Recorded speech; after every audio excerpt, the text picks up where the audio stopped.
உங்கள் வாழ்க்கையில் இந்த ஆலயத்தை பற்றி நீங்கள் தெரிஞ்சுக்கிட்டீங்கன்னா உங்களுடைய பூர்வ ஜென்ம கர்மாவே இன்றைக்கி தீர்ந்துடும். அப்பேற்பட்ட ஆலயத்தை தான் இந்த பதிவில் இன்றைக்கி நான் உங்களுக்கு கொடுக்க போகிறேன். திருப்பூர் மாவட்டம் அவனாசி பக்கத்தில் திருமுருகன் பூண்டி, திருமுருகநாத சுவாமிகள். அந்த சுவாமி பற்றி தான் இன்றைக்கி நம்ம இந்த வீடியோவில் பார்க்க போகிறோம். இந்த திருமுருகநாத சுவாமியுடைய ஆலயம் திருமுருகன் பூண்டியில் இருக்கு. இது அவனாசி பக்கத்தில் திருமுருகநாத சாமின்னு நீங்கள் கூகுளில் சர்ச் பண்ணிங்கன்னா இந்த கோவில் கரெக்டாக உங்களை கொண்டு வந்து சேர்த்திடும். இந்த கோயிலில் இருக்கக்கூடிய அற்புதமான ஒரு விஷயம் என்ன அப்படின்னு கேட்டிங்கன்னா, அந்த கோவிலில் முதல்ல அந்த கோவிலுடைய நுழைவாசல் பார்த்தீங்கன்னா உள்ளே போன உடனேயுமே நீங்கள் இறங்கி போவீங்க.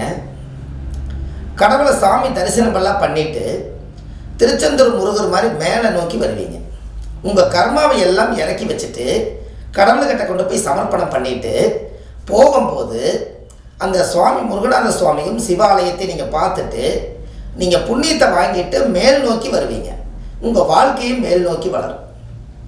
அப்படி அந்த காலத்தில் இந்த திருமுருகநாத சுவாமியுடைய ஆலயத்தில் அற்புதமான ஒரு சிவ ஆலயத்தை தான் இந்த பதிவில் இன்றைக்கி உங்களுக்கு சொல்கிறேன். இந்த கோவிலில் உங்களுக்கு என்ன ஒரு அதிசயம் கேட்டிங்கன்னா, வருஷத்தில் 3 முறை சூரிய ஒளி சிவபெருமானுக்கே காட்சி கொடுக்கும். அந்த இயற்கை சீற்றம் பார்த்தீங்களா, உங்கள் வாழ்க்கையில் சிவபெருமானுக்கே காட்சி கொடுக்குது.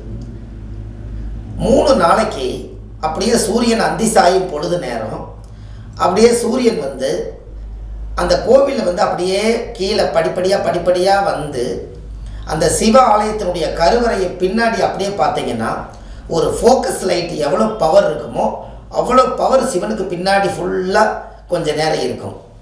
எல்லா மக்களும் போய் அதிசயமாக ஆன்மீகமாக ரொம்ப சந்தோஷமாக போய் எல்லாரும் சாமி கும்பிட்டு வருவாங்க. இதை அடியேன் நான் இதை உங்களை பார்த்துருக்கேன்.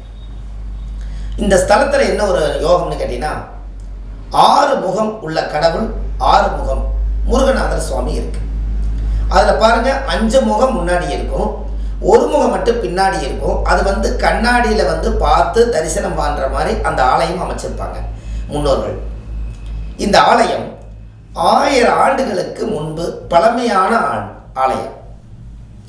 இதில் இந்த கோவிலில் மெயினாக பார்த்தீங்கன்னா முருகருக்கு பிரம்மகத்தி தோஷம் முருகருக்கே பிடிச்சு திருமுருகன் பூண்டியில் சிவனுடைய ஆலயத்தில் அவருக்கே அந்த பிரம்மகத்தி தோஷத்தை நிவர்த்தி செஞ்சு அந்த நதியில் இருக்கக்கூடிய தீர்த்தம் எடுத்து அவங்க தலையில் முருகருக்கே தீர்த்தமாக ஊற்றி அவருக்கு பிரம்மகத்தி தோஷம் நிவர்த்தியான ஸ்தலம்தான் திருமுருகன் நாத சுவாமிகள்.